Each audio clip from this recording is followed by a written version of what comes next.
Un chrétien peut-il se marier avec une musulmane? Écoute bien.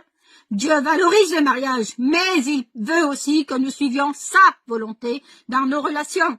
La Bible nous avertit que se marier avec quelqu'un qui ne partage pas la même foi peut entraîner des conflits spirituels et des souffrances. Voici 3 points essentiels pour comprendre l'intention de Dieu dans le mariage. Alors regarde jusqu'à la fin. 1. Ne pas être sous un joug étranger. 2 Corinthiens chapitre 6 verset 14. Ne vous mettez pas sous un joug étranger avec les infidèles, car quelle participation ont la justice et l'iniquité? Ce verset nous met en garde contre l'union avec ceux qui ne partagent pas notre foi chrétienne.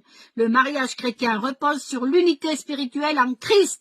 Si l'un des partenaires ne croit pas en Jésus, cela peut provoquer des tensions profondes et des conflits spirituels. L'unité chrétienne se fragilise et cela peut entraîner des divisions émotionnelles et spirituelles qui rendent le mariage plus difficile à vivre et à honorer pleinement Dieu. 2. Le mariage chrétien est fondé sur l'amour de Dieu.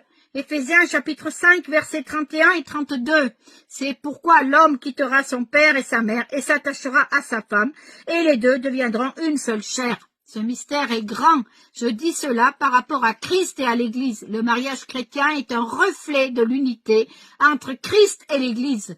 Il est donc essentiel que les deux partenaires partagent la même foi. Si l'un des partenaires ne croit pas en Jésus, les fondements de l'amour et de l'unité spirituelle peuvent être fragiles, créant ainsi des tensions et des difficultés dans la relation.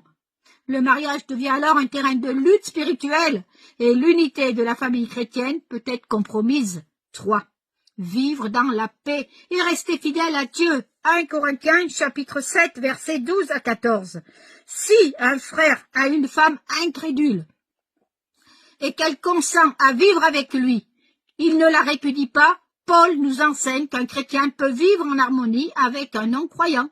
Tant que la paix et l'amour existent dans la relation, si les deux partenaires sont en accord, respectent la croyance de l'autre et choisissent de vivre en harmonie, il n'est pas nécessaire de rompre cette union.